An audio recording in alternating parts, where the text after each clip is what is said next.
Aman, Pak. Sudah, Pak. Kelihatan ya? Kelihatan, Pak. Oke.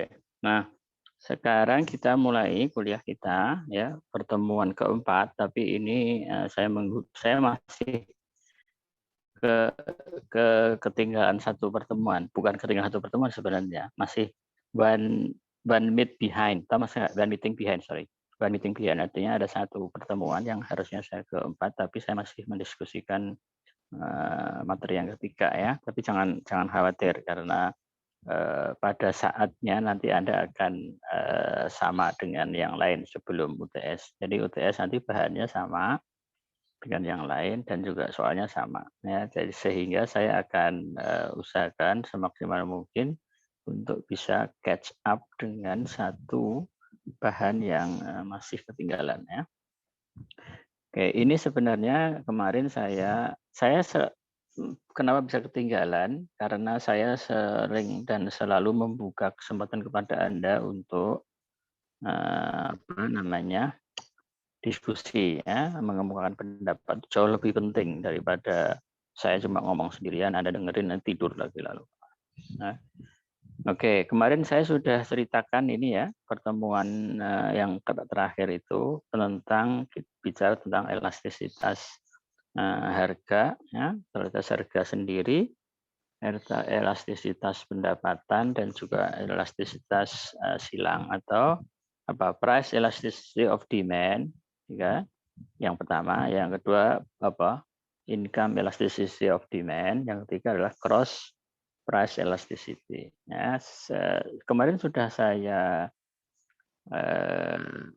diskusikan, sudah kita bahas beberapa hal yang penting. Nah, hari ini kita akan memperdalam lagi apa yang sudah saya bahas kemarin ya. Oke, ini sudah, tapi tidak ada salahnya kalau saya ulangi sedikit ya. Apa sih pengurangan elastisitas? Kemarin kita bicara tentang elastisitas itu bisa diartikan sebagai fleksibilitas atau kelenturan atau derajat kepekaan terhadap perubahan elastisitas itu. Ini penting karena elastisitas itu bisa dipakai untuk menganalisa supply dan demand dari suatu barang dan jasa dengan lebih baik. Itu artinya gini, pada saat kita bicara tentang perubahan supply barang atau jasa ataupun demand itu, perubahan itu kan dipengaruhi oleh bermacam-macam faktor. Ya. Nah, kita ingin melihat terutama tentang pengaruh dari harga terhadap perubahan supply dan demand dari suatu barang dan jasa. Itu kenapa penting? Karena akan banyak hal yang bisa kita analisis dari situ. Kalau seandainya sekarang saya misalkan saya harga itu berpengaruh terhadap demand dan supply ya. Nah, kalau harga itu naik atau harga itu turun, bagaimana sih efeknya? Seberapa besar efeknya? Seberapa tinggi efeknya? Seberapa signifikan pengaruhnya terhadap supply dan demand itu kan penting ya. Itulah makanya kita diberi tools atau diberi alat untuk bisa melihat itu melalui konsep elastisitas. Ya. Nah, kemarin saya sudah diskusikan sedikit elastisitas permintaan terhadap harga atau price elasticity of demand. Ya, itu adalah perubahan jumlah permintaan atau dalam bahasa Inggrisnya quantity demanded sebagai akibat dari perubahan harga. Ya, atau secara umum seperti yang ada di dalam slide itu, EDP ya, elasticity of demand. Ya, elasticity price of demand. Price elasticity of demand, elastisitas demand terhadap elastisitas harga terhadap demand, ya, yaitu perubahan jumlah barang yang diminta dibagi dengan perubahan harga dari barang itu sendiri. Ya, itu elastisitas permintaan. Ya. Kemudian ini ada satu contoh, itu kemarin sudah kita bahas juga kalau seandainya kita bicara tentang es krim yang kemarin yang kita juga contohkan dalam membuat kurva demand, kurva supply gitu. Kalau seandainya harga dari es krim itu naik dari $2 menjadi $2.20, kemudian mengakibatkan kita membeli es krim itu turun dari 10 contong menjadi 8. Nah, bagaimana elastisitas demand itu dihitung? Seperti ini. Ya. Kan kemarin kita sudah diskusikan ya, 2 itu artinya apa? Satu persen perubahan dari harga itu akan merubah permintaan sebanyak 2%. Ya, itu kan? Itu sudah kita diskusikan kemarin dan sudah ada yang nanya kemarin ya. Nggak ada satuannya ya, elasticity of demand nggak ada satuannya karena ini persen dibagi dengan persen. Nah, kemudian selanjutnya ada namanya income elasticity. Nah, ini income, kalau tadi price elasticity of demand. Nah, ini sekarang income elasticity, sebenarnya income elasticity of demand juga sebenarnya, tapi biasanya income elastisitas itu selalu terhadap demand, nggak ada terhadap supply kan nggak ada, kan? Karena income itu hubungannya dengan konsumen atau permintaan. Nah, jadi income elasticity of demand ya, dalam tanda kurung of demand itu gimana ngitungnya? Nah, perubahan permintaan terhadap perubahan pendapatan. Jadi memahaminya cukup mudah kan? Kalau tadi price elasticity of demand itu perubahan jumlah permintaan terhadap perubahan harga. Kalau ini perubahan jumlah permintaan karena perubahan pendapatan. Gampang kan? Nggak ada yang susah kan? Ya, karena kenapa 2 ini? Karena kemarin waktu awal kita ketemu, saya sudah ceritakan, sudah kemukakan bahwa permintaan itu bisa berubah kalau ada perubahan harga ataupun juga perubahan pendapatan. Ya, jadi 2 konsep ini akan mengukur seberapa jauh sebenarnya responsiveness atau respon dari permintaan karena adanya perubahan harga barang itu sendiri, kemudian ada juga karena perubahan pendapatan dari konsumen. Jelas ya? Nggak ada yang susah. Nah, kemarin juga kita sudah singgung sedikit income elasticity itu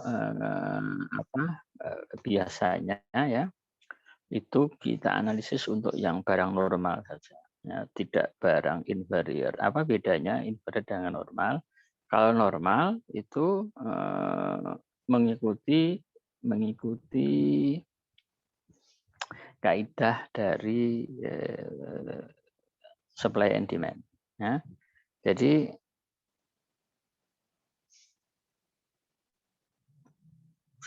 kalau kita bicara dengan normal goods itu, kalau income-nya naik, itu permintaan barang normal goods-nya juga naik. Ya.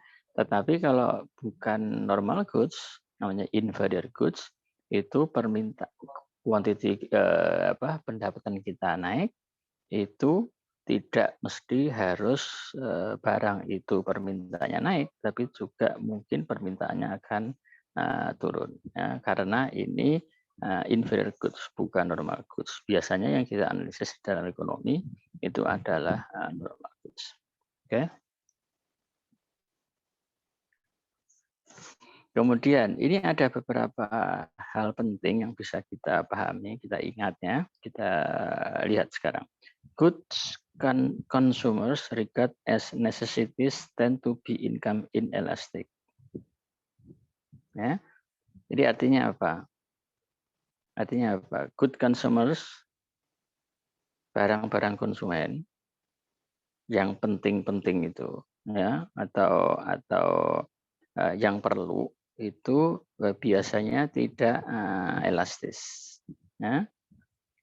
Inelastis itu tidak elastis. Example include food, fuel, clothing, utilities, and medical services. Artinya apa? Kalau kita bicara tentang barang necessities, ya barang yang sudah keperluan sehari-hari, itu biasanya tidak inelastik. Biasanya inelastik, terhadap income ya. Artinya inelastik itu kan tidak elastis. Artinya apa? Kalau ada perubahan yang signifikan terhadap income, biasanya permintaan barang tidak begitu berubah secara signifikan. Nah, contohnya adalah ini, fuel, bahan bakar, ya, kemudian food, makanan, clothing, utilities. Utilities tahu nggak? Ya listrik, itu utilities. Nah, air, itu gas, gas ini, gas untuk bahan bakar ya. Nah, medical services gitu. Artinya apa? Artinya kalau seandainya kita itu income-nya naik, ya, permintaan kita terhadap fuel atau food atau clothing itu kan ya berubah, tetapi kan tidak drastis banget. Pak maksud saya enggak? Nah, karena sudah kebutuhan yang sudah kita cukupi. Nah, kalau ada yang berubah itu karena dia memang belum memenuhi kebutuhan sehari-harinya gitu. Ya, contohnya adalah katakan saja mahasiswa itu kan mungkin belum terpenuhi kebutuhannya ya untuk bahan necessities, clothing katakan gitu, clothing atau pakaian. Kalau belum terpenuhi, punya baju ekstrimnya cuma sepasang itu. Nah, kalau dia pendapatannya naik, dapat transfer dari ibunya, orang tuanya naik, tentu akan beli sepasang lagi, seolah-olah elastik, gitu kan?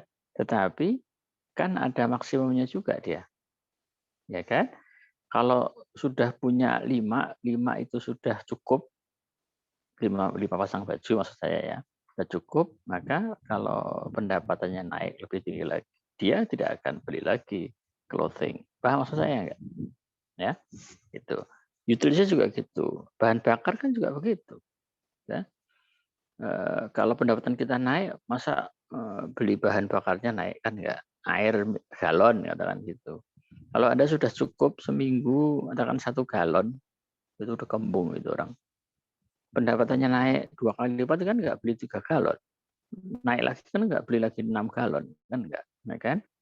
Nah, kebalikannya kalau luxury good itu elastis. Ya. Luxury good itu elastis. Artinya apa? Kalau kita perubahan pendapatan kita itu ada, itu akan berpengaruh kepada permintaan barang luxury tadi. Contohnya adalah expensive food. Nah, itu expensive food itu bukan bukan makanannya yang penting, tapi prestisnya itulah, kan?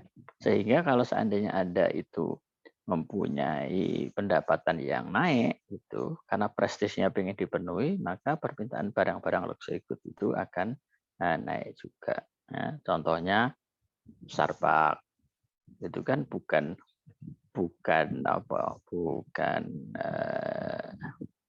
basic needs makanan minuman kan bukan. Ya kan basic needs makanan kita kan nasi. Kalau nasi sehari 3 piring, pendapatannya Anda naik 2 kali lipat, 3 kali lipat, berarti 3 piring. Kan? Tetapi kalau expensive food kan nggak gitu. Kalau Anda punya pendapatan cukup itu paling ya sebulan sekali kali ke mana ke Starbucks. Tapi kalau pendapatannya naik menjadi sebulan 2 kali. Pendapatannya naik lagi menjadi sebulan 3 kali. Naik lagi menjadi seminggu sekali dan seterusnya. Ya jelas ya. Nah sekarang ada elastisitas satu lagi yang disebut sebagai cross price elasticity. Oke, nah Bedanya apa? Kalau yang tadi yang kita bicarakan price elasticity of demand dan income elasticity of demand juga, ya, itu terutama yang price elasticity itu adalah perubahan permintaan karena perubahan harga barang itu sendiri. Paham ya? Nah, kalau sekarang ini kita punya dua barang. Ya, kita punya dua barang yang disebut dengan cross price elasticity of demand. Ya, itu apa? Jumlah permintaan, ya, perubahan jumlah permintaan suatu barang akibat dari perubahan harga barang lain. Paham? Bukan harga barang itu sendiri. I make it clear, right? Okay. Slowly, ya, slow. Perubahan permintaan terhadap suatu barang akibat dari perubahan harga barang lain. Maka namanya cross price elasticity. Ya. Nah, kok memang ada pengaruhnya? Ya ada. Kan ada. Waktu pertama kali kita ketemu atau pertemuan kedua tidak salah, pertemuan pertama, kita menyebut ada barang substitusi, ada barang komplement. Masih ingat kan? Nah, barang substitusi dan barang komplement itu berpengaruh terhadap permintaan barang substitusinya atau komplemennya. Gitu. Contohnya apa? Nasi sama roti untuk sarapan pagi. Ya, roti sama Indomie. Itu barang apa? Itu barang substitusi, artinya barang pengganti jika barang itu tidak ada. Barang X tidak ada, barang Y sebagai pengganti namanya substitusi. Ya. Jelas ya? Oke, di sini ini barang substitusi itu dicontohkan adalah Pepsi Cola dan Coca-Cola. Kalau tidak ada Pepsi, orang minum Coca-Cola. Ya, asumsinya ya, bukan ada juga yang saya nggak suka dua-duanya, itu kan udah itu ceritanya lain, that's the different story ya. Yang mungkin Anda sehari-hari itu nasi sama Indomie lah, itu pagi-pagi itu sarapan, nggak ada nasi ya Indomie. Ya. Nah, sekarang contohnya saja terhadap nasi dan Indomie ya, nasi X, Indomie Z gitu. Nah, berapa perubahan permintaan nasi ya, kalau harga Indomie berubah? Paham? Itu harus paham dulu. Kalau nggak paham, saya nggak maju lagi ke depan. Nah, itu penting. Jelas ya? Masih itu kan saya agak repot nih karena saya menggunakan satu gadget saja sehingga saya nggak bisa melihat kalian. Oke, masih bisa ngikutin ya apa yang saya bilang, Eza? Bisa, Pak. Halo. Oke, sip. Oke. Pokoknya if you lost my voice, just let me know. Oke. So karena saya nggak bisa ngelihat kalian. Ya. Jadi perubahan permintaan nasi tadi karena perubahan harga dari Indomie atau sebaliknya. Nah, itu berpengaruh terhadap perubahan harga Indomie, tentu saja berpengaruh terhadap perubahan permintaan pada nasi. Contoh yang lain apa? Tadi ini Coca-Cola sama Pepsi. Ya. Kemudian contoh yang lain lagi mungkin apa? Indomie mie sedap, Pak. Indomie mie sedap. Oke. Atau KFC dengan McD bagi yang senang makanan-makanan yang kayak gitu itu. Atau apa? Warteg sama Indomie ya, biasa ya. Itu. Dan seterusnya. Bagaimana sifat perubahan itu? Oke. Tadi dalam price elasticity tadi ya, yang apa namanya price elasticity of demand atau harga barang itu sendiri kan Anda bisa memahami dengan gampang ya bahwa kalau harganya naik permintaannya akan turun lah gitu. Nah sekarang bagaimana perubahan harga barang lain terhadap suatu barang. Nah, kalau substitusi, barang substitusi, ya jadi mie sedap tadi sama apa ya? Mie sedap sama Indomie. Nah, kira-kira perubahannya gimana? Kalau harga barang dari Z-nya, dari Indomie itu naik, kira-kira permintaan terhadap mie sedap gimana? Naik juga ya, karena logikanya adalah kalau seandainya harga barang harga suatu barang katakanlah sedap gitu tadi naik, permintaan orang akan turun terhadap mie sedap, ya kan? Tetapi karena masih ingin mengkonsumsi mie, mereka pada lari ke Indomie, gitu ya. Ya, jadi kalau begitu maka elastisitasnya adalah positif. Ya. Perubahan harga Z, ya, perubahan harga sedap terhadap permintaan Indomie tadi disebut sebagai cross price elasticity dan tandanya positif. Karena kalau harga barang Z naik, harga barang sedap naik, maka permintaan akan Indomie naik juga. Berbeda dengan apa?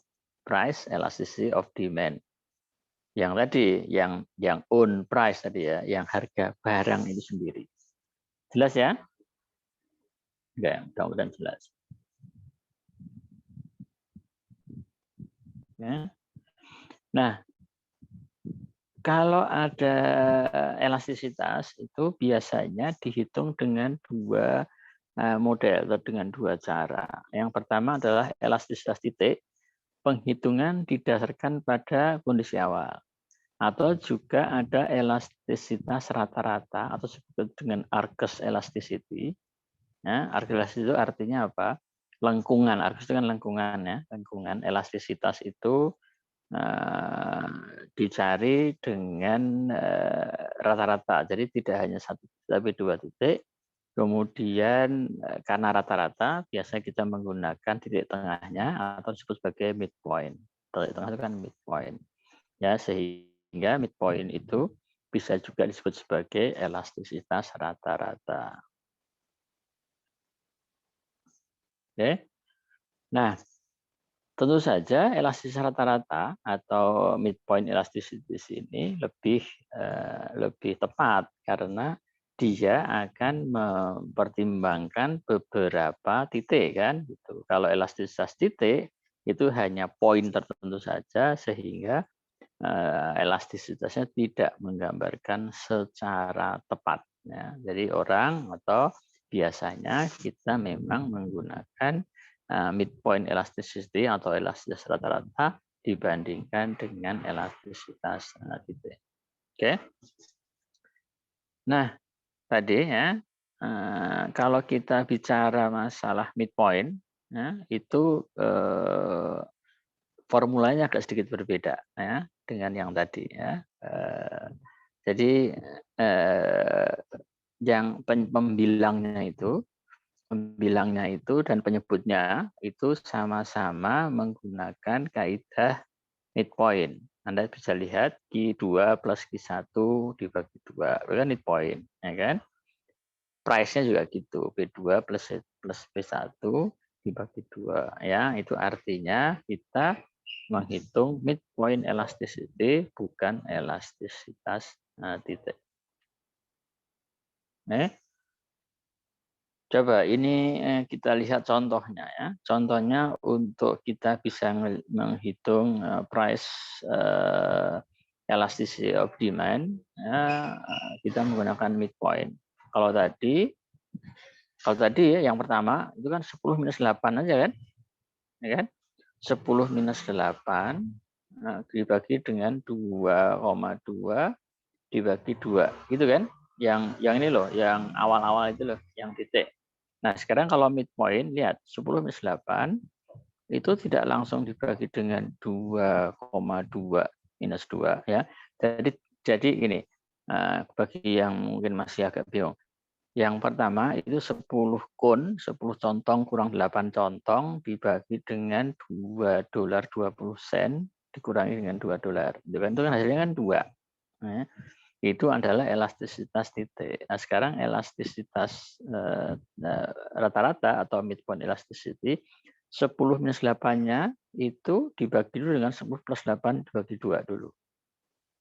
Nah, 2,2 $2 20 sen dikurangi $2 yang 20 sen tadi harus dibagi dengan titik tengah dulu, sehingga ketemunya 22% per 9,5% menjadi 2,32. Nah, ini berbeda dengan tadi, dia kan 2 kan. Nah, 2 tadi itu hanya dalam satu titik saja kan? Satu titik saja. Kalau ini adalah midpoint-nya. Oke, titik tengahnya yang lebih menggambarkan perubahan permintaan karena adanya perubahan harga. Oke ya, mudah-mudahan jelas. Oke. Tadi bisa lihat EDP. EDP apa tadi? Elastisitas price elasticity of demand ya. Jadi perubahan harga terhadap perubahan permintaan ya. Tandanya selalu negatif. Ya kan? Kenapa? Karena tadi kalau harganya naik permintaannya turun. Kalau harganya turun permintaannya naik. Gampang aja. Nah, tetapi kalau income atau EDY, elasticity of demand, because the change of income bertanda positif.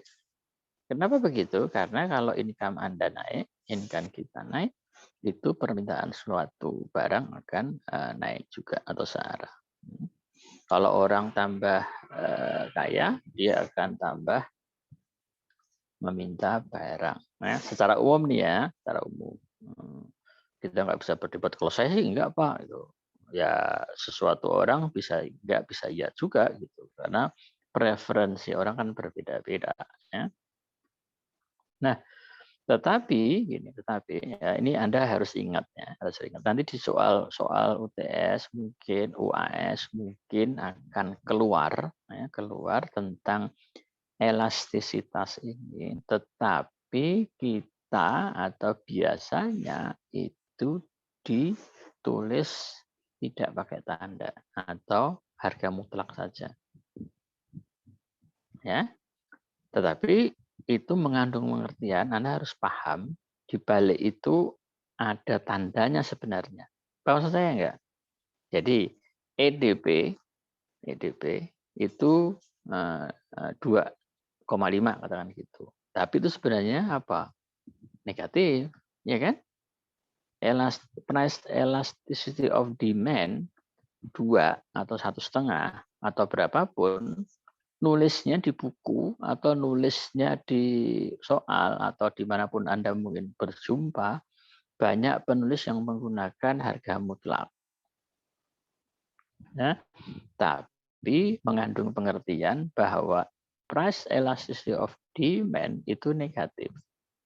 Sementara income elasticity of demand itu adalah positif. Paham ya? Jangan keliru. Nanti saya disalahin lagi. Loh, kok nggak ada tanda negatifnya Pak, price elasticity of demand gitu. Nah, orang ekonom sudah tahulah namanya price elasticity of demand itu selalu negatif, sehingga negatifnya tidak disertakan. Nah, tapi kalau Anda ingin menyertakan juga tidak apa-apa. Tetapi kalau Anda menyertakan negatifnya, orang akan melihat, oh orang ini masih pemula, masih baru terhadap konsep-konsep tentang elastisitas, sehingga dia harus mencantumkan negatifnya. Sebenarnya tidak perlu. Ya. Oke, kemudian yang cross elasticity, ya, tandanya adalah positif jika dua barang merupakan barang substitusi. Ya. Sementara kalau barang komplement atau pelengkap, maka cross price elasticity-nya bertanda negatif. Ya. Dan negatif untuk yang substitusi positif, tetapi ini juga seperti dalam price elasticity ataupun income elasticity, itu biasanya juga dinyatakan dalam tanda mutlak, dalam harga mutlak. Ya. Jadi di dalam buku-buku jangan kaget, jangan heran kalau semua elastisitas nggak ada tandanya, tetapi Anda harus paham membacanya bahwa price elasticity of demand itu always negative. Ya, sementara untuk cross price elasticity for substitute goods always positive and for complementary goods always negative. Oke. Oke. Nah, sampai di situ dulu. Ada pertanyaan? Enggak ada? Saya lanjut. Oke. Nah, angka plus elasticity ya, atau income elasticity itu bisa 0, ya, bisa 1, bisa 2, bisa juga besar sekali. Bahkan bisa tak terhingga. Oke, kenapa begitu? Itulah yang akan kita pelajari. Kita lihat sifat-sifatnya, kita lihat kenapa begitu, dan bagaimana logikanya. Dan itulah semuanya akan memberikan pengertian kepada kita betapa pentingnya elastisitas itu kita pelajari. Ya. Nah, sekarang contoh EDP. EDP itu apa? Price elasticity of demand itu sama dengan 0. Artinya apa? Jadi kalau Anda lihat dari formulanya, yang bisa 0 itu artinya apa? Pembilangnya 0 kan? Penyebutnya ada. Ya enggak? 0 bagi 2, 0 bagi 4, 0 bagi 5, 0 bagi berapa kan 0? Ya? Nah, artinya apa? Artinya, sebentar.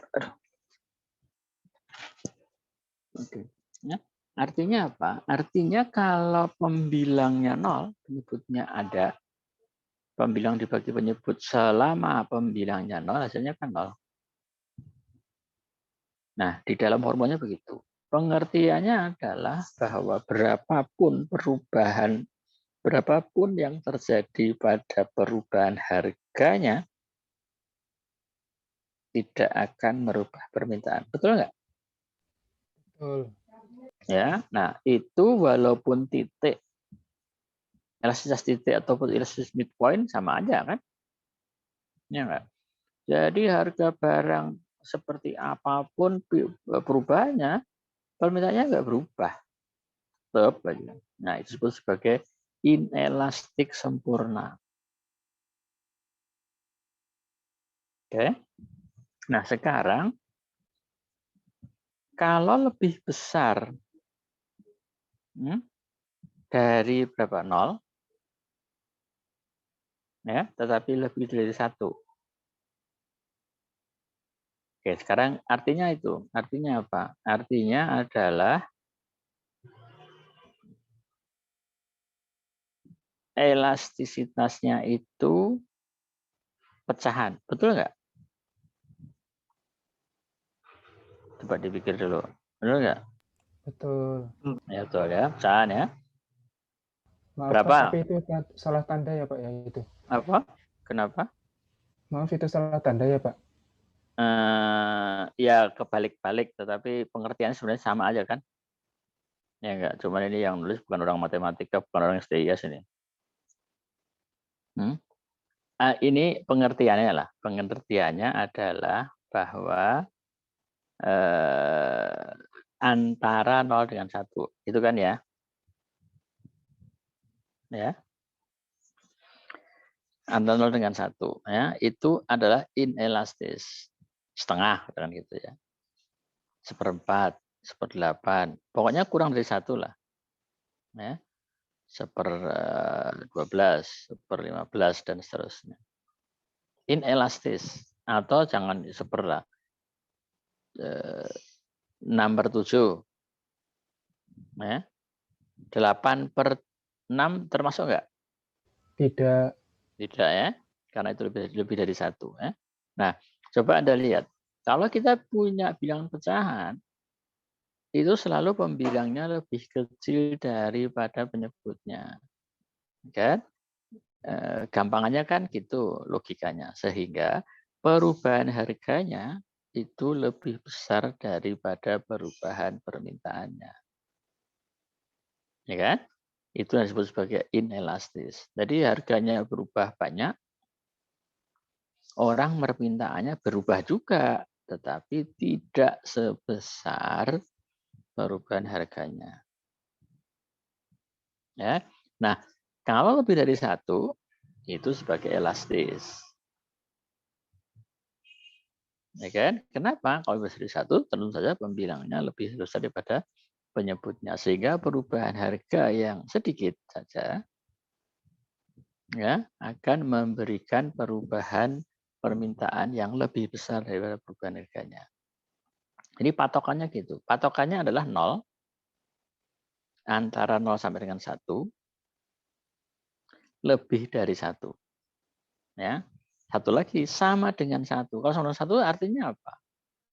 Artinya elastis sempurna. Kenapa? Perubahan harganya sama dengan perubahan permintaannya.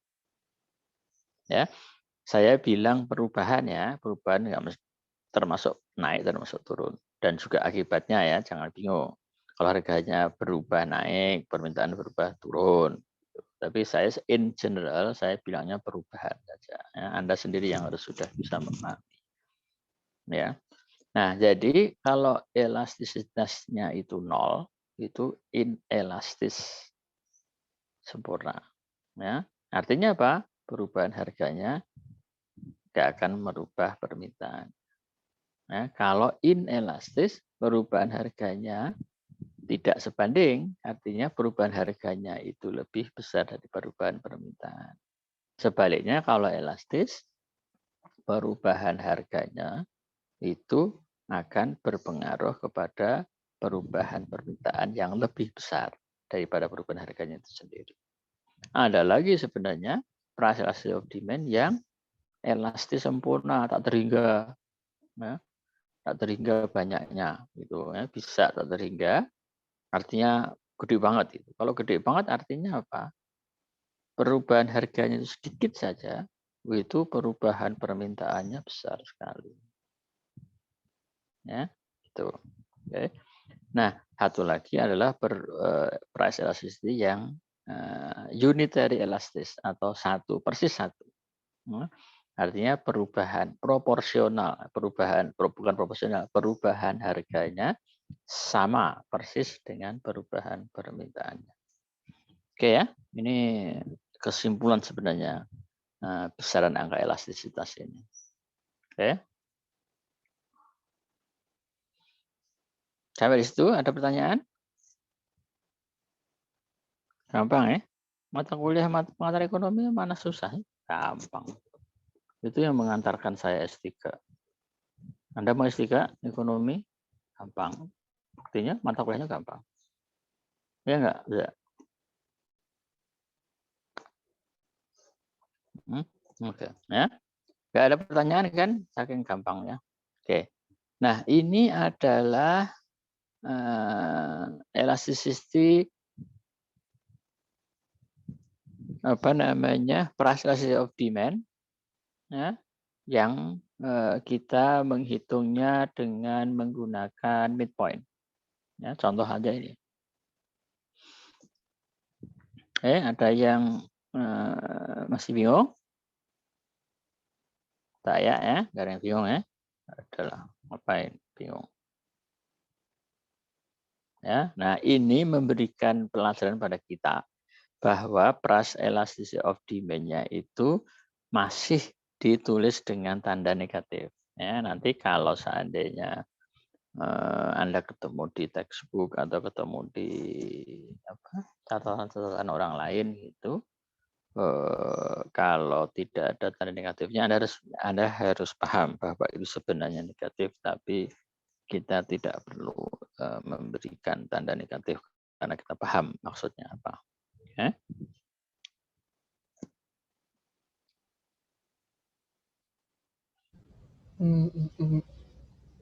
Ada pertanyaan? Pak mau tanya, Ya, silakan. Siapa Oh. ini? Fahmi Pak, Kami dari mana, Mi? dari Lampung. Lampung. Iya, Lampung kamu metro apa mana, Mi? Lampung Selatan Pak. Lampung Selatan. Oke. Tempat pertanian bukan, Mi? Iya, yang Oke. Bulog. Oke. Terus gimana, Mi? Pertanyaanmu apa, Mi? Kalau misalnya harganya itu dalam rupiah gitu Pak, nggak kurs Amerika itu gimana ya Pak? Kan bisa jadi itu elastisnya itu inelastis dalam bentuk pecahan terus. Kenapa belum pecahan terus? Kan biasanya Gini. Sorry. Jangan.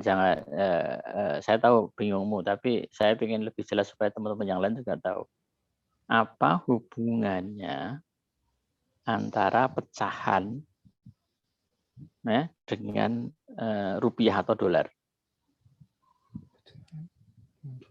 Itu kan pertanyaanmu jadi begitu kan? Iya. Nah, apa? Memang ada hubungannya kah?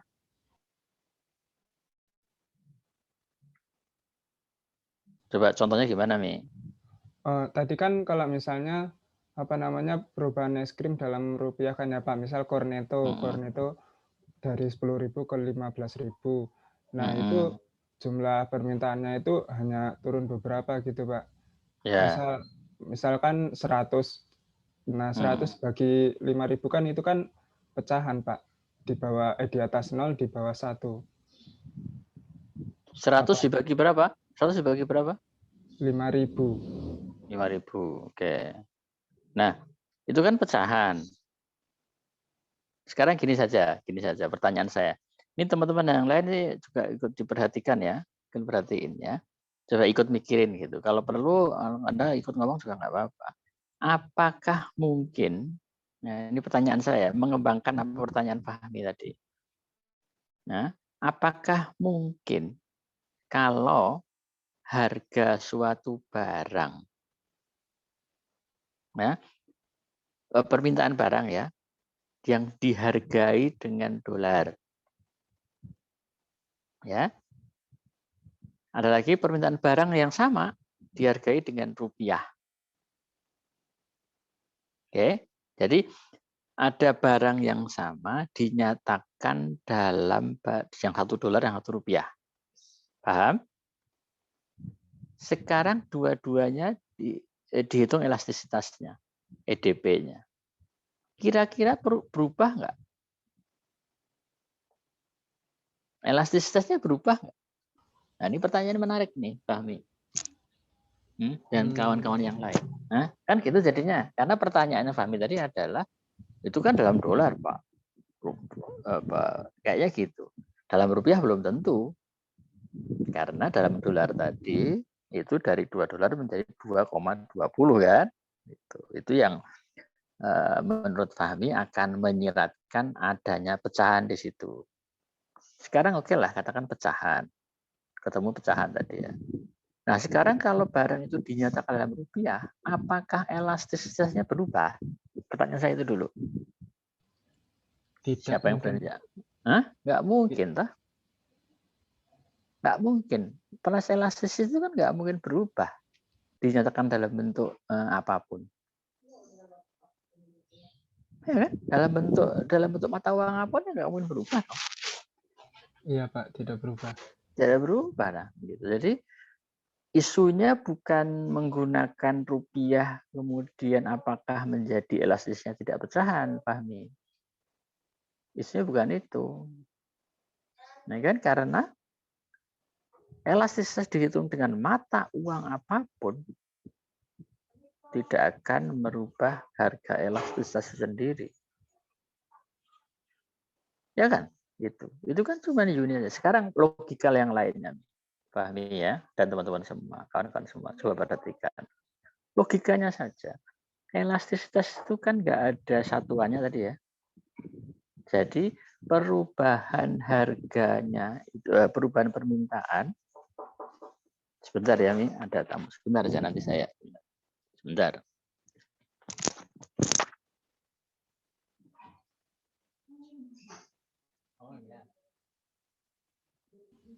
Kamu tahu trader, Za?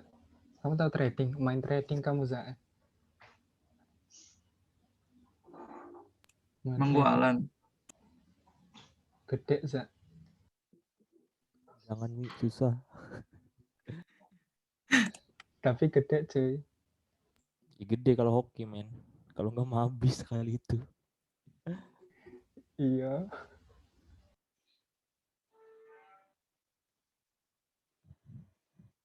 Pakai duit gusuran aja, Ndra.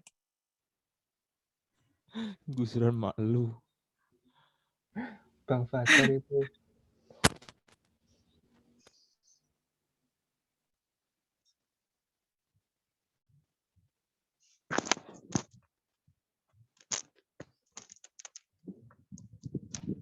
I'm back. Sorry, gangguan sebentar. Sorry. Nah, tadi ya, kembali ke tadi yang tadi saya omongkan tadi. Kalau price elasticity berubah, akan aneh gitu. Saya belinya di Indonesia saja, karena elastisitasnya lebih kecil jika dibandingkan dengan kalau saya belinya menggunakan dolar, katakan itu bukan di Amerika, nanti Anda akan bingung lagi. Saya menggunakan rupiah saja sehingga elastisasitasnya lebih kecil daripada saya menggunakan dolar, kan nggak mungkin. Itu bukan dipengaruhi oleh mata uang, dipengaruhi oleh harga. Bener nggak, Fahmi? Halo? Benar, Pak. Benar. Benar kan? Ya. Nah, coba nanti kalau seandainya bisa ketemu, saya akan gambarkan dengan grafik lah. Nah, itu lebih bisa. Oke. Tapi mudah-mudahan sudah menjawab, Fahmi, pertanyaan. Tapi kalau belum, nggak apa-apa. Kalau tanya lagi boleh. Kalau kamu tanya takut ganggu temennya yang lain, tanya secara private juga boleh. Nanti kalau memang ada sesuatu yang berguna sekali untuk di-share ke teman-teman yang lain, nanti pada pertemuan berikutnya saya akan share. Nanti Fahmi atau siapapun yang mau nanya yang secara private tetapi memang kayaknya berguna, tolong ingetin saya untuk saya jawab atau saya kemukakan atau saya jelaskan di kelas. Oke ya. Tapi kayaknya yang tadi Fahmi tadi kayaknya sudah cukup jelas lah bahwa itu nggak akan berguna. Ya. Maaf, ketinggalan. Maaf ya, Pak. Oke ya. Bisa saya lanjutkan? Bisa, Pak. Oke. Nah, ini Anda lihat ini ya, grafik ini. Kelihatan ya? Grafiknya dari kiri atas kanan bawah sesuai dengan kaidah apa? Demand, ya, kurva demand, kurva permintaan. Nah, sebenarnya yang kita hitung ini adalah kalau Anda senangannya matematika, apa ini? Slope. Lihat. Ya kan tangan dari sudut itu kan slope ini. Nih. Because the price elasticity of demand measures how much the quantity demanded responds to the price, it's closely related to the slope of the demand curve. Ya. Jadi sebenarnya nothing more than the slope of the curve. Price elasticity of demand itu. Ya, slope-nya itu apa? Slope-nya itu adalah sumbu X dibagi dengan sumbu Y kan? Jadi 100 kurang 50, jarak itu dibagi dengan 5 kurangi 4. Kan sebenarnya begitu. Kan? Walaupun pakai midpoint atau pakai titik sama saja. Intinya adalah membandingkan perubahan sumbu X, sumbu Y, ya kan? Jadi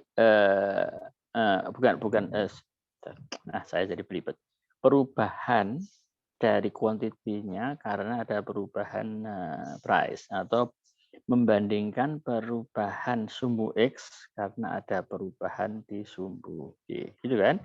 Itu adalah nothing more than the slope of the curve. Nah, kemarin saya sudah bilang ke Anda bahwa price curve atau kurva permintaan, bukan price curve, sorry, demand curve atau kurva permintaan itu kan dari kiri atas ke kanan bawah ya, tapi bentuknya tidak bisa lurus. Ya, bisa patah-patah seperti ini, bisa juga lengkungan. Ya. Nah, untuk simpelnya dibikin lurus ya sebagai pengenalan supaya nggak susah. Tetapi sebenarnya lebih banyak bentuknya lengkung. Nah, kalau bentuknya lengkung, kurva ya, lengkung kurva dari kiri atas ke kanan bawah, itu menghitung elastisisnya lebih mudah kalau kita menggunakan pendekatan dengan slope. Ya. Nah, jadi ini the slope of the demand curve ini adalah elastisasi benar dari penggambaran seperti ini. Ya kan? Penggambaran seperti ini kan sudah menjelaskan bahwa -3 itu adalah slope dari curve itu. Ini baru satu titik. Tapi kalau kita bentuknya kurva, nah slope-nya itu menjadi lebih smooth lagi, menjadi lebih representatif, menggambarkan price elasticity of demand. Nah. Oke. Ya, sekarang kita lihat apa ini. Ups. Nih, demand seperti ini, mungkin nggak? Nah, ini implikasinya apa? Apa sih artinya ini? Berapapun harganya, quantity demanded berapa? 100. 100. Ya kan? Nah, ini adalah elastisitasnya 0. Kenapa? Oke, lihat. Harganya 4, berubah menjadi 5. Permintaan tetap 100. Ya. Benar ya? Oke. Sekarang ini apa namanya, kalau dari 5 menjadi 10 tetap 100 juga. Ya. Ini elastisitas equal to 0. Kenapa? Karena perubahan permintaannya tidak ada. Walaupun harganya berubah kapanpun, ya kan? Saya tidak tahu dalam contoh klasik di pengantar ekonomi itu selalu dicontohkan elastisitas 0 itu adalah garam. Ya. Anda kan konsumsi garam tuh.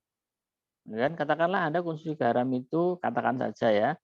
Contohnya saya nggak tahu berapa. Katakanlah 100 gram per minggu. Atau 100 gram atau sebulan 200 gram lah. Ya. Itu harganya naik, harganya turun, tetap aja Anda konsumsinya 200 gram per bulan juga kan? Nggak mungkin Anda setelah terima, sekarang nggak terima ya, terima dulu zaman saya terima uang ikatan dinas atau terima transferan dari orang tuanya kalau Anda udah di Jakarta gitu. Nah, terus kemudian beli garamnya banyak banget kan nggak mungkin. Paham maksud saya? Nah, biasanya gitu. Biasanya garam itu dianggap sebagai barang yang elasticity equal to 0. Oke. Nih, kalau ini bahasa Inggrisnya begitu nih, Mas. Mbak, an increase in price, whatever the price increase, leaves the quantity demanded unchanged. Artinya apa? Quantity demanded atau jumlah barang yang diminta tidak berubah. Jelas? Elasticity is less than 1. Oke. Ya. Jelas ya? Ini yang tadi. Nih. Naik 22%. Kemudian barangnya turun 10%. 11%, sorry. Ya, 9%. Oke, artinya apa?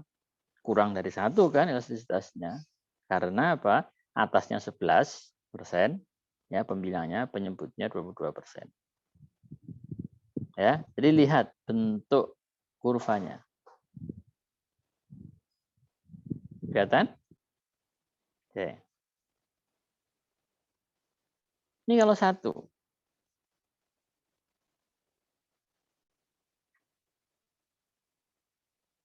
Coba Anda lihat ya, coba semuanya perhatikan.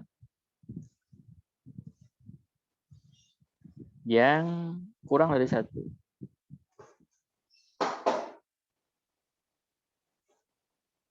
Yang 1. Oke, sekali lagi.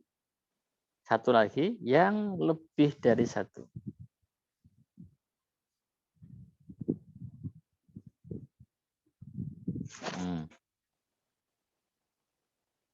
Ya, coba Anda lihat.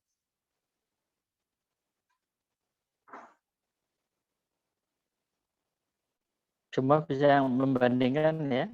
Jadi semakin tidur, dalam tanda petik, price demand curve-nya, kurva demand-nya, maka akan semakin elastis. Oke. Sekarang tadi kan ini kan condong ke kiri ya. Bisa dikatakan condong ke kiri enggak? Tidur ke kiri kan? Nah, sekarang coba kita lihat, saya balik lagi ke elasticity equal to 0.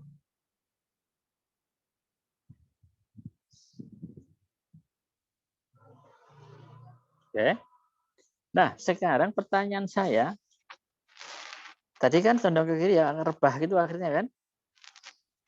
Nah, berapa elastisitasnya kalau dia rebahnya ke kanan?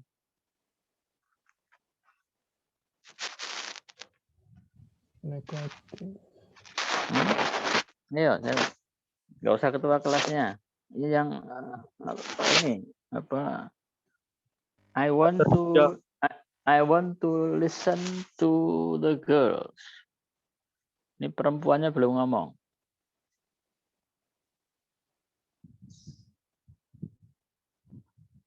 Kalau rebah ke kanan, berapa elastisitasnya?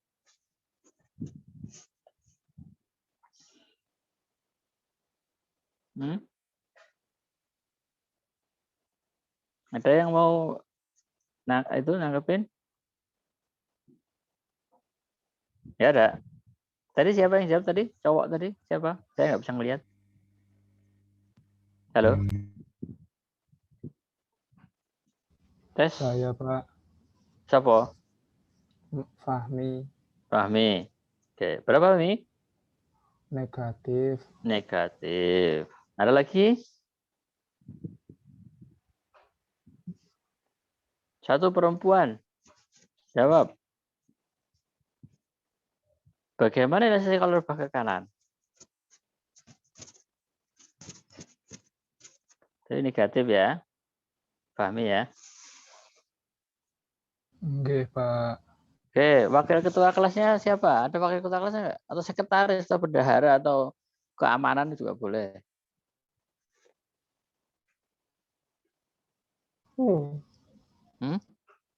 Pak Terhingga, Pak. Pak Terhingga.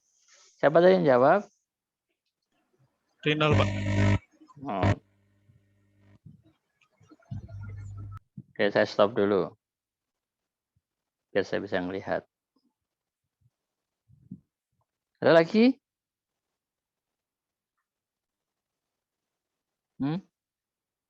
Nih, siapa ya? Saya panggil aja deh. Nazli.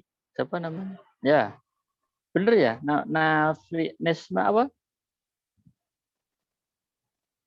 Nggak kedengeran, Mbak. Nisina. Dari mana Anda, Mbak? Dari Padang, Pak. Dari Padang. Oh, Sumatera Barat. Yes. Orang Minang lah, orang Minang. Iya, Pak. Tapi nggak asli. Orang Minang. Nggak asli? Nggak. KW. Orang Minang KW. Minang keturunan, Pak. Oh. Oke, orang bilang keturunan. Berapa? Bagaimana? Saya lebih setuju sama kayak Fahmi, Pak. So, kalau misalkan rebahnya ke kiri kan lebih besar dari 1. Ya, Kalau rebahnya ke rebah ke kanan? kanan, berarti kebalikannya dong. Berarti lebih Oke. kecil. Ya, Tapi logikanya tergantung gitu. nilainya, Pak. Tergantung nilainya. Oke, sekarang saya mau cari lagi kurban yang saya tanyain ya. Siapa lagi? Wanda Putri. Dari mana Wanda kamu, Wanda? Dari Bandar Lampung. Lampung juga. Kalau Lampung lewatin aja ya karena Fahmi orang Lampung. Jadi Lampung sudah terwakili, ya. Gak apa-apa kan? Ya. Anissa Handani Putri. Dari mana kamu, Anissa? Di-mute dulu, di-unmute dulu Anda, Anissa. Iya, Pak. Berapa? Kamu dari mana? Kamu dari Tulung. mana? Dari Tulungagung, tempat Iya. marmer ya? Iya, Pak. Ya. Kira-kira gimana kalau rebah ke kanan? Menurut saya kalau rebah ke kanan itu Pak, lebih dari 1 sampai tak hingga. Berapa elastisitasnya itu ya? Iya. Ya kan? Oke. Anggit Hapsari, dari mana Anggit? Dari Bantul, Pak. Dari Bantul. Oh, Anggit dari Bantul. Salam buat itu siapa ya? Salam ya buat Ibu ya yang di belakang ya. Iya, Pak. Oke, ya dari Bantul. Gimana Mbak Anggit? Kalau menurut saya itu yang negatif juga, Pak. Oke. Oke, sekarang ada lagi siapa yang dari mana?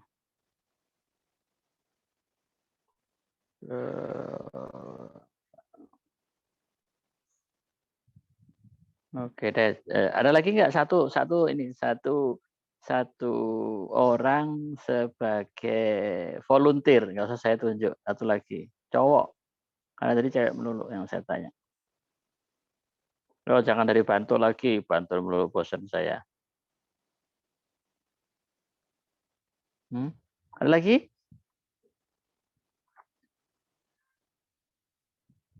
Nggak ada? Kira-kira siapa yang benar?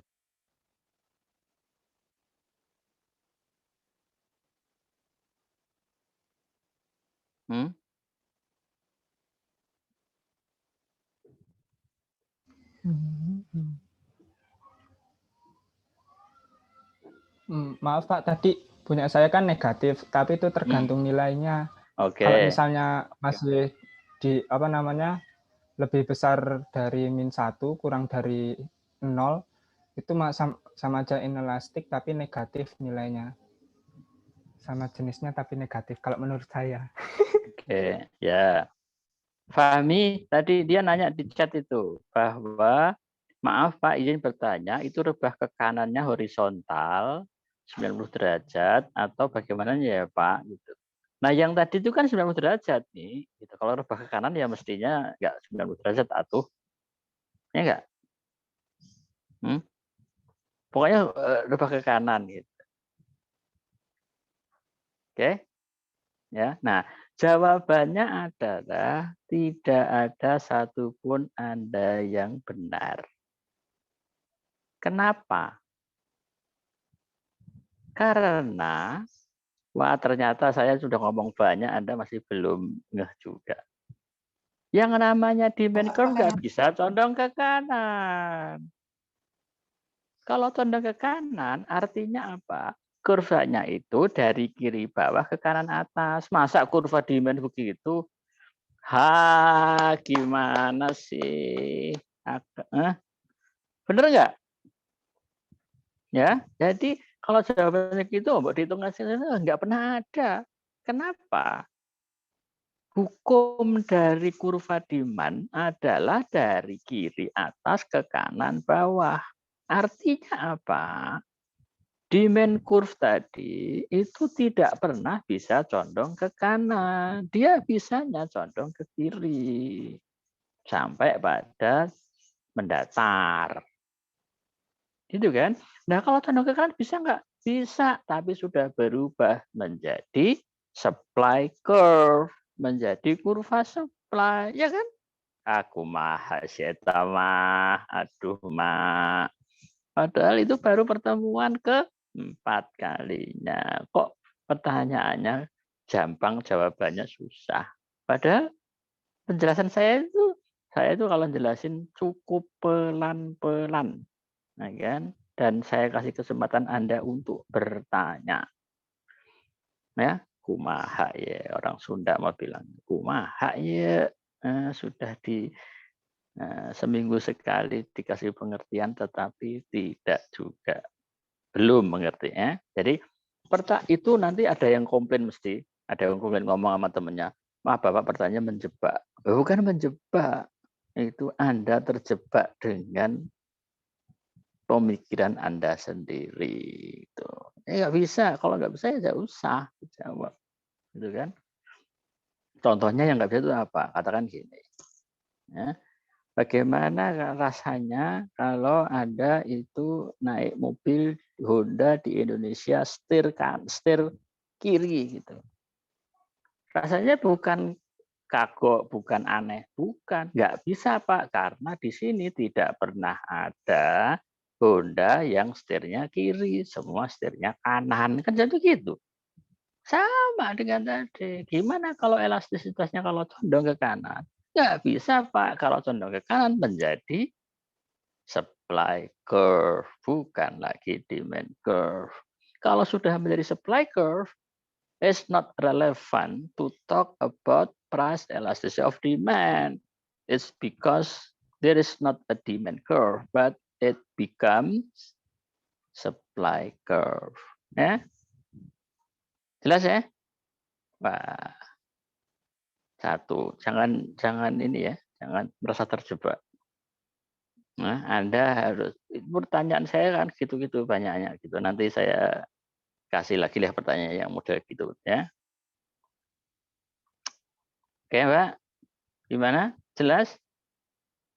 Dari Minang? KW Minang? Jelas? Jelas, Pak, jelas. Gimana kalian? Oke. Sekarang kita lanjutkan lagi ya. Bentar, tadi mana tadi? Oke, sekarang saya lanjutkan ke Kok nggak bisa share? Kok nggak bisa share screen lagi? Kenapa, Eza? Oh, bisa.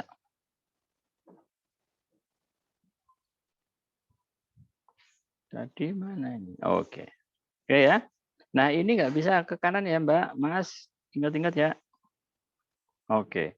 Nah, tadi saya ulangin. Semakin dia rebah ke kiri ya, kiri ya, ke kanan, itu akan semakin menjadi elastis atau semakin besar. Ya, sampai kepada kalau dia ekstremnya apa ekstremnya? Ekstremnya adalah datar. Ya kan? Ekstremnya datar. Kalau datar artinya tak terhingga kan? Karena apa? Nah, ini semakin kalau seandainya datar artinya itu sejajar dengan sumbu X, itu artinya elastisitasnya menjadi tak terhingga. Karena perubahan harganya kecil, ya, relasi kecil, apalagi limit to zero. Kan kalau data kan limit to zero tuh, itu quantity demanded-nya berubahnya besar sekali. Oke ya. Nah, sekarang saya lanjutkan. Nah, ini ya, ini equal to infinity itu seperti ini. Oke, nah ini sebenarnya kalau sudah mulai tidak horizontal ke bawah lagi, maksud saya adalah naik dari kiri bawah ke kanan atas, berapa elastisitasnya tadi sama dengan condong ke kanan tadi yang nggak mungkin ya, karena itu menyalahi hukum dari permintaan barang ya karena adanya perubahan harga.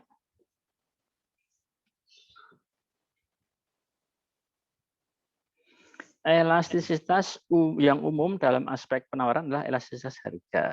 Oleh karena hubungan harga dengan jumlah penawaran itu searah, maka tanda elastisnya selalu positif.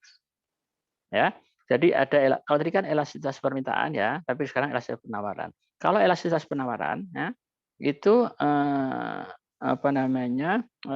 positif nilainya ya karena semakin harganya naik, maka barang yang ditawarkan akan naik juga. Ada nggak elastisitas, income elastisitas terhadap penawaran?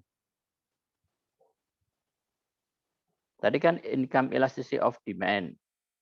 Sekarang katakanlah income elasticity of supply. Ada nggak? Jawabannya tidak ada. Kenapa? Karena income tidak berpengaruh kepada supply. Income itu berpengaruh terhadap permintaan. Karena semakin besar income-nya, maka permintaannya semakin tinggi dan sebaliknya. Kan kurvanya kurvanya itu kan bergeser, bukan bergerak sepanjang kurva. It's not moving along the line, but curve is shifted to the right dan shifted to the left. Masih ingat nggak yang saya ceritakan begitu ya? Nah, the elasticity of supply, price elasticity ya, tidak income elasticity of supply ya. Itu adalah bagaimana mengukur quantity supplied of good respond to the change of the price of the good. Ya, seperti tadi ya. Seperti tadi. Ya. Price elasticity of supply itu adalah perubahan barang yang ditawarkan, karena harga barang itu berubah. Baik itu barang atau jasa ya, dan biasanya price elasticity juga seperti halnya dengan price elasticity of demand itu dinyatakan dalam bentuk persentase. Oke. Nih, price elasticity equal to 0. Jelas ya? Ini kayak tadi, cuman ini supply. Oke. Jelas? Oops, sorry. Oke. Nah, kawan-kawan semua. Ini yang tadi saya bilang rebah. Karena kan jadi supply. Bukan demand lagi. Nah, ini jawabannya, bukan jawabannya. Persoalannya juga bisa saya analogkan dengan ini. Bagaimana kalau ini rebah ke kiri? Jawabannya nggak bisa gitu ya. Jangan langsung dihitung tak terhingga, negatif, positif, nggak gitu. Tapi nggak bisa karena kalau dia rebah ke kiri menjadi demand curve bukan supply curve. Supply curve mesti harus bercondong ke sebelah kanan. Oke. What do you think? Sama kan ini dengan tadi kan? Nah, semakin dia rebah, maka dia semakin besar. Ya kan? Elastisitasnya. Nah, oke. Coba. Nah, kan? Semakin dia rebah. Oke.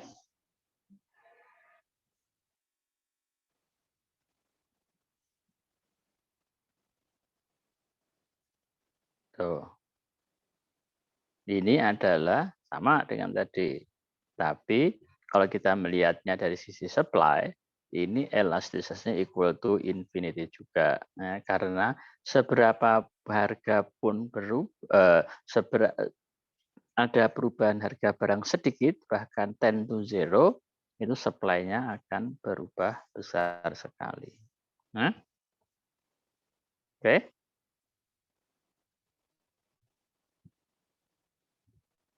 Oke, sampai di situ dulu. Nah, jadi apa yang tadi saya ngomongkan dari 10 tadi, dari jam 10 tadi, itu tersampaikan atau terangkum dalam grafik tadi. Ya. Di grafik tadi akan memberikan kepada kita summary atau apa ringkasan dari apa yang tadi saya omongkan. Ya. Anda pertama kali melihatnya dari sisi ini dulu, dari apa namanya tegak dulu. Nah, tegak, jadi equal to 0 dulu. Nah, begitu Anda condongkan ke kiri, berarti Anda berbicara tentang demand, ya kan? Anda bisa hitung price elasticity of demand seperti apa. Oke. Nah, kemudian kalau dia itu akan sampai mendatar, ya. Condong ke kiri akan sampai mendatar sehingga di situ menimbulkan elastisitas yang besar sekali. Ya. Kemudian kalau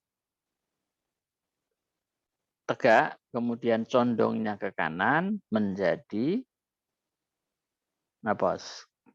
Price elasticity of supply dan akan maksimum pada saat dia mendatar. Nah, jangan dicampur aduk gitu. Nanti supply jadi demand, demand jadi supply, Anda bingung sendiri, akhirnya nggak bisa ujiannya. Ya. Oke, sampai di situ dulu. Ini questions, tidak apa-apa. Question Anda tidak advance, tidak Anda merasa bahwa pertanyaan saya itu kurang mutu, nggak apa-apa. Karena Anda ini kan banyak kan hampir semuanya dari EXA kan dari IPA kan, ya nggak? Kan? Jadi sangat bisa dipahami kalau pertanyaan Anda itu pertanyaan yang sangat mendasar, nggak apa-apa, nggak apa-apa. Tetapi pengenalan apa pengenalan ekonomi ini kayaknya terlepas dari IPA ya, tapi nanti pada suatu saat akan sangat bersifat IPA sekali. Tadi sudah saya berikan salah satu contoh bagaimana penggunaan eksakta di dalam ekonomi. Apa tadi? Slope. Slope itu kan matematika banget, ya kan? Nah, nanti Anda kan udah dapat kalkulus kan? Dapat ya. Kalkulus 1 dapat kan? Ya kan? Nah, itu semua itu kan ada nanti diferensial, ada nanti persamaan differential equation. Itu matematika banget, kalkulus banget. Itu dipakai untuk menurunkan beberapa marginal propensity yang ada di dalam ekonomi. Jadi ekonomi pada tingkat lanjutan itu sangat matematis. Pendekatannya sangat matematik. Jadi Anda dari PA itu sangat cocok untuk menjadi ekonomis, ya, sangat cocok. Tetapi pada awalnya pertanyaannya masih sederhana, itu understandable. Oke, gimana? Ada pertanyaan, komen, something to want to say? Dari Indonesia Timur, ada sesuatu? Ada nggak yang masih bingung? Oke, so far so good. So far so good. Yes. Oke. Ya, nanti saya lanjutkan lagi.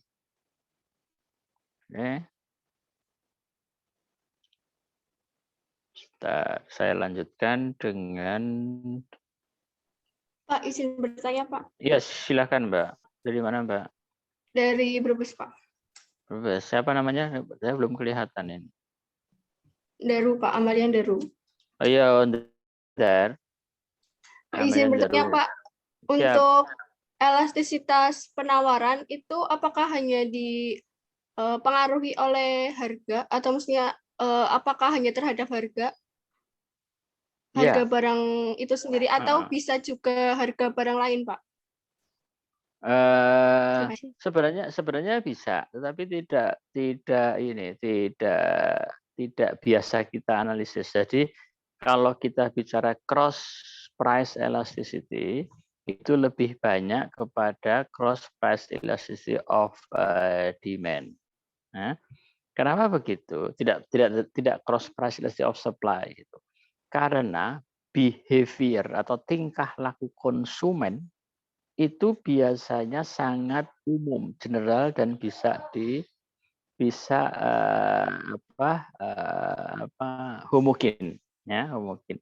Jadi perilaku Anda ya sebagai konsumen, ya, katakanlah tadi apa Fahmi tadi nggak salah Indomie sama mie sedap, ya itu Ratna, Haning, kemudian Daru itu mirip-mirip ya. Kalau nggak suka nasi ya sukanya roti, atau kalau nggak suka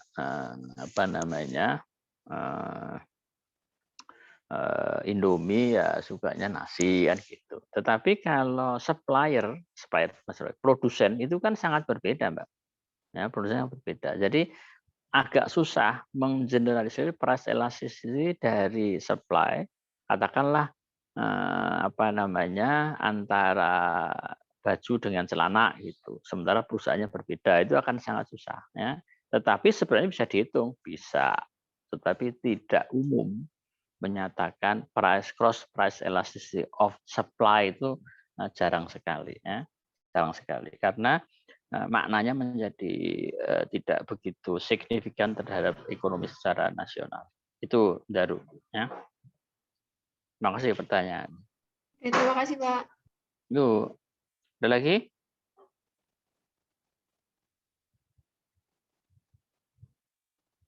Oke, kalau nggak ada, saya lanjutkan sedikit ya.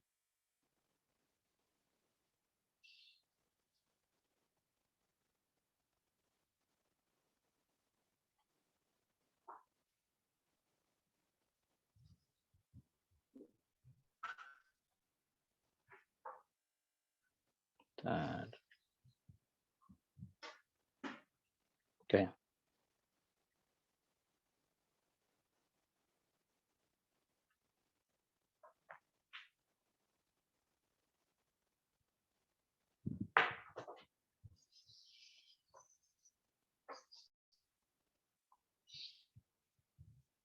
Oke, nah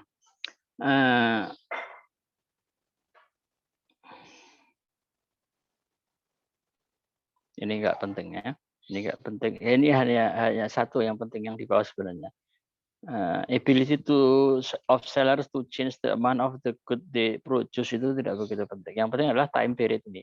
Supply is more elastic in the long run. Kenapa begitu? Gitu. Karena yaitu dari behavior dari produsen itu sangat berbeda dengan behavior dari konsumen.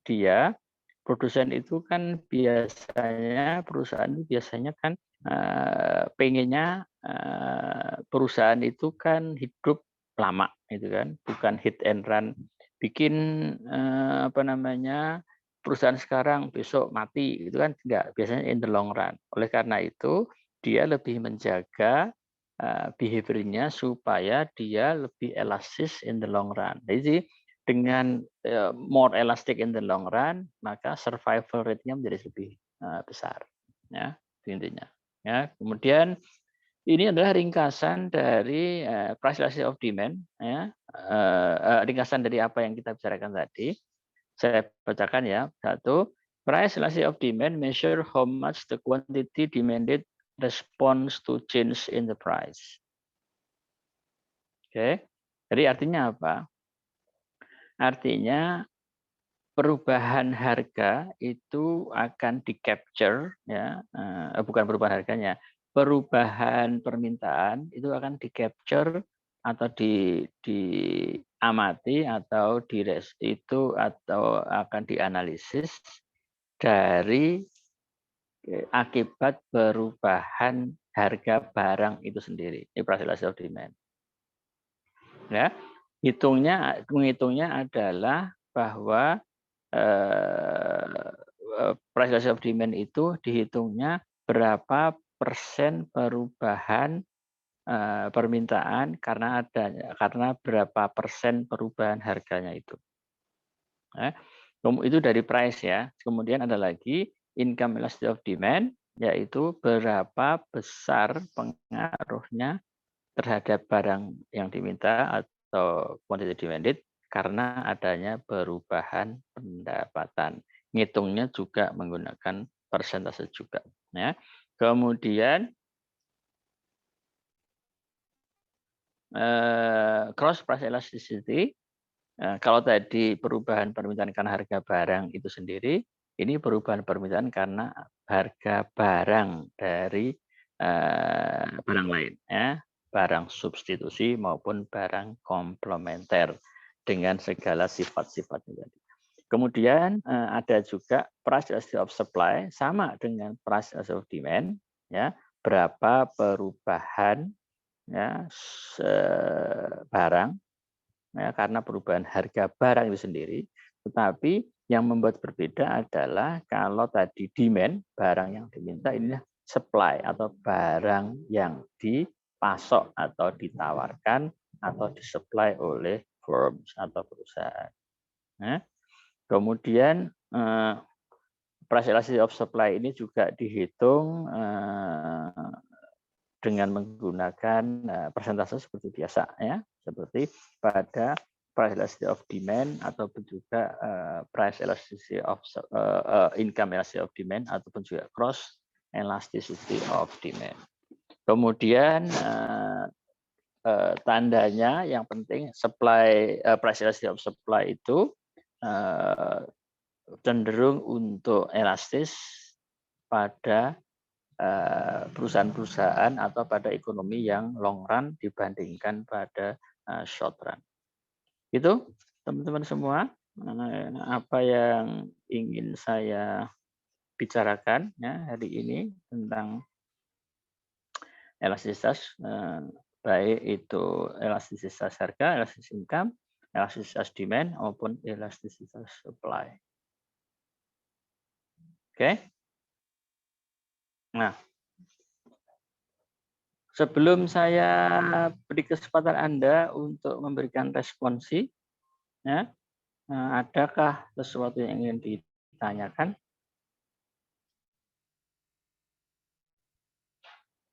Izin Pak. Siapa? Bertanya Pak.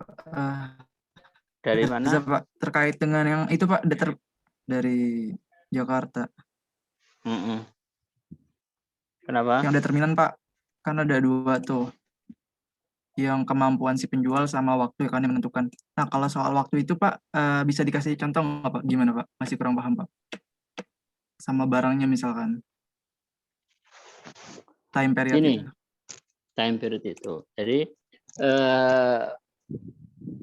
dia gini, apa namanya, dikatakan bahwa in the long run itu lebih elastis, juga. Artinya lebih elastis itu artinya apa?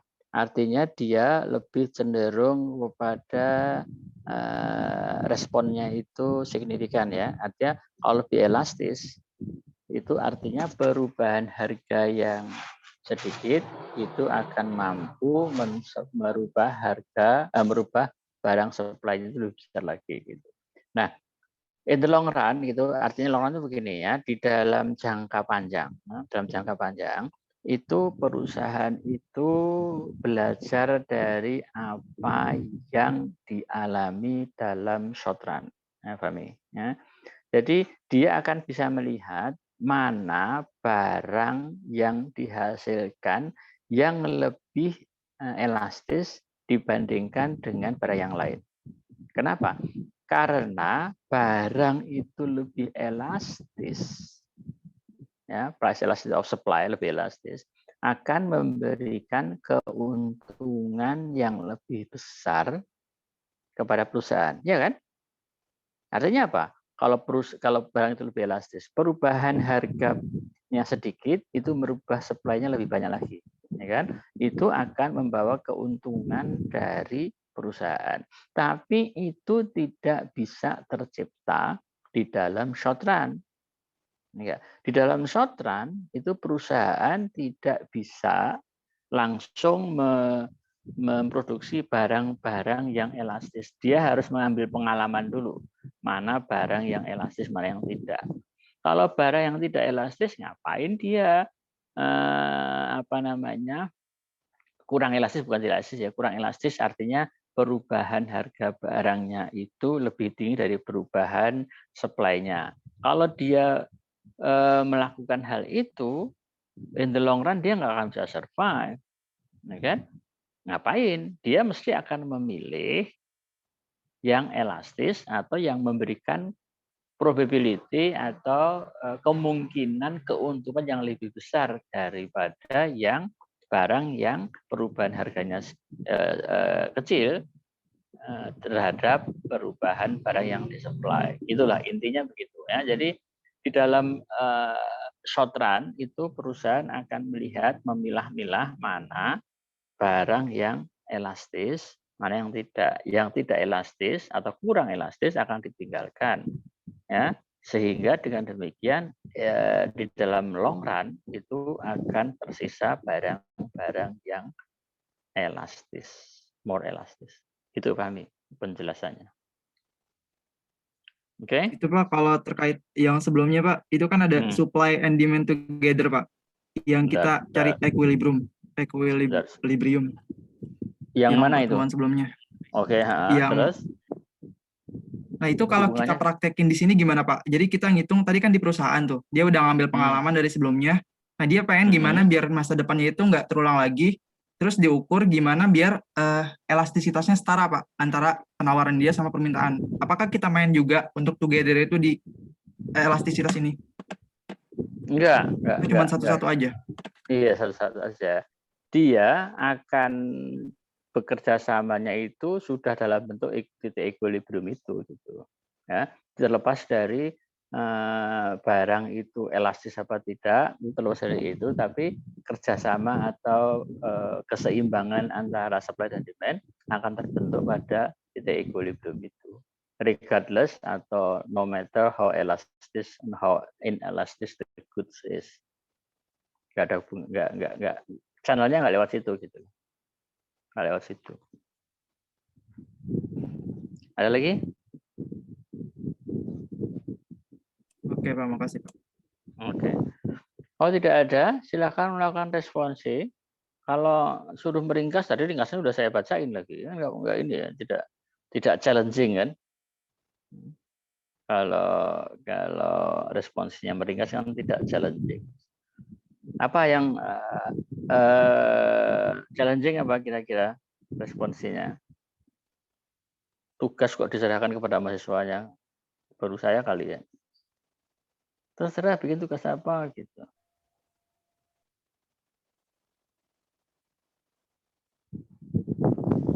Oke, kalau tidak ada ya, tidak ada. Sekarang ke teman-teman semua, ya teman-teman semua. Kalau tidak ada usulan dari saya aja tugasnya. Ya, jadi kawan-kawan yang apa namanya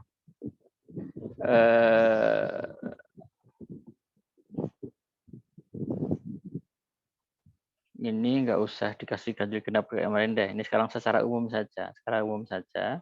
Coba tuliskan kepada kita ya, bikin bukan ringkasan.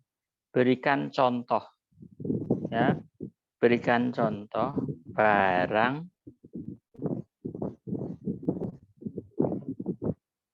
substitut dan barang komplement.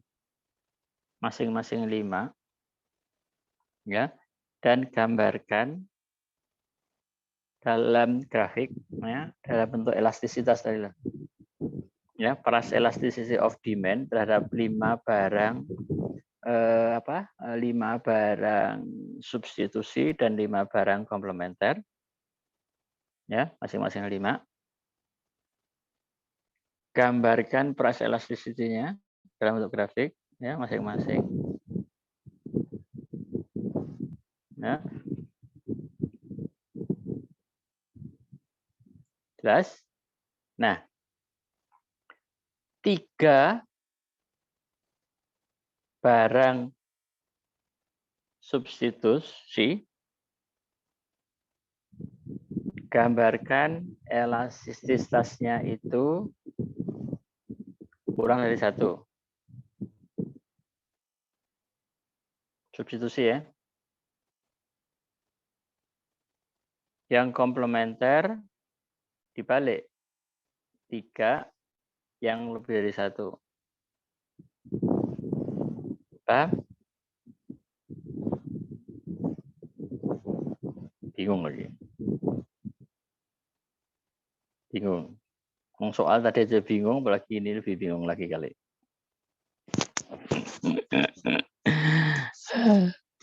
Tinggal satu, banyakkan bingungnya nanti nggak naik loh.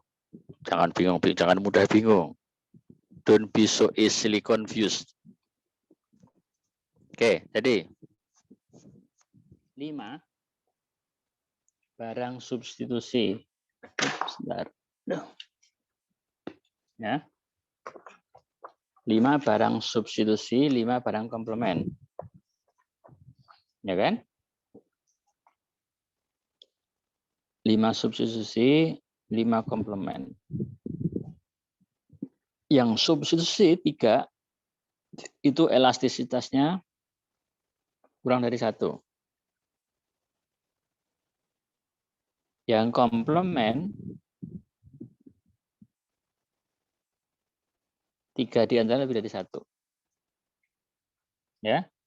Tapi harus diingat ada logikanya, jangan nggak ada logikanya gitu. Nggak ada logikanya itu lebih dari 1 gitu adalah apa namanya sangat elastis, yaitu antara apa namanya gula dengan garam. Terus elastisnya jadi tinggi sekali, padahal kenyataannya nggak begitu gitu. Paham saya nggak? Kayak garam tadi ya. Garam itu sangat inelastis kan. Jangan dikatakan nanti apa substitusinya garam itu sangat elastis ya kan, itu tidak masuk di akal gitu. Jadi walaupun Anda menggunakan contoh, tapi ya contohnya harus masuk di akal. Ya, cukup waktu itu kayaknya 1 jam. Wah itu sudah lebih apalagi ditakut-takuti dengan jangan terlambat. Wah, udah banyak stresnya itu kuliah. Oke, ada komplain? Yang komplain, kenapa jadi 5 Pak? Banyak banget 5, 10. Yang komplain saya kasih 20 malahan. Waduh.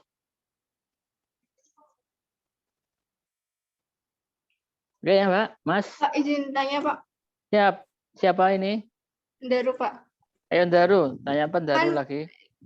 Apa ya Pak, itu barang substitusi itu kan berarti misalkan Indomie dengan nasi gitu ya Pak. Lah itu Ya. nanti bentuk kurvanya berarti 2 Pak. Dalam satu grafik itu berarti ada 2 kurva permintaannya gitu Pak. Ya. Terus yang dibahas berarti salah satunya aja Pak. Iya. Atau gimana? Salah satunya aja. Salah satu. Yang satunya lagi itu ada untuk penjelasan saja, ya. Untuk penjelasan saja. Ya, untuk penjelasan saja. Berarti yang disesuaikan kurvanya misalkan yang lebih dari 1 itu berarti cuma satunya aja, yang satunya bebas mau. Bebas saja. Ya, bebas. Makasih, Pak. Ya, bebas. Nanti kalau ditentukan barangnya apa gitu, ada yang nggak kenal lagi kan nggak enak juga gitu. Karena Anda ini kan saya nggak bisa ketemu dan Anda tuh kan dari Sabang sampai Merauke gitu. Kalau saya kasih barang bawang merah gitu di Daru di Brebes itu bisa tuh. Tapi orang Joni itu nggak tahu tuh bawang merah itu apa itu. Semua di sana bawang merah semua atau bawang putih semua, repot gitu.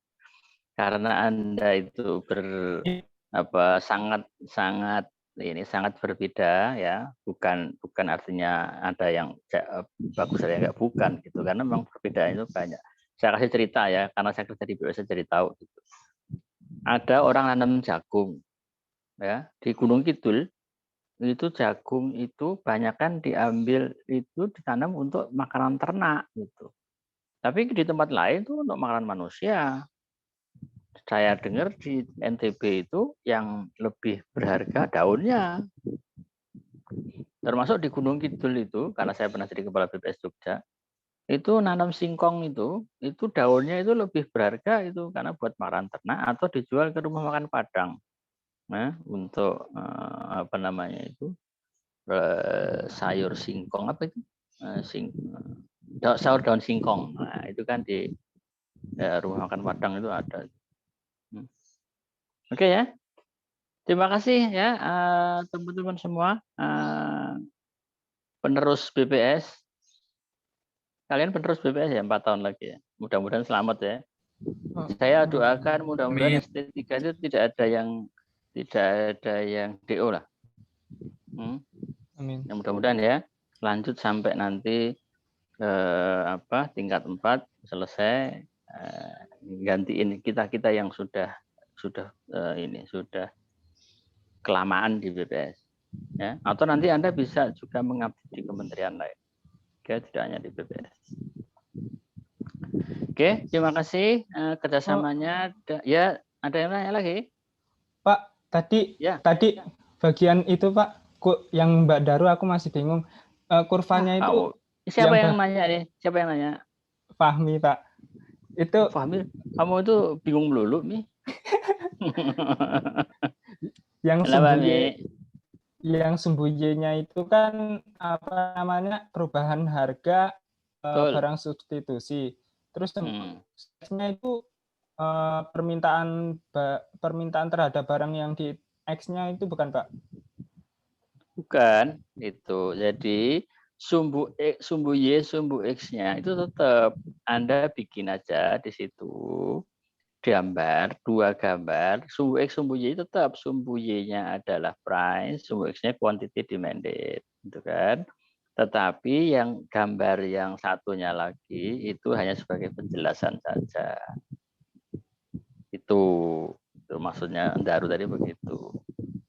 Ya, jadi tidak jangan dibalik, jangan sumbu X, sumbu Y-nya jangan ditukar-tukar, nanti wah sampai lebih bingung lagi Mi, itu ini aja udah bingung, lebih bingung lagi Mi nanti.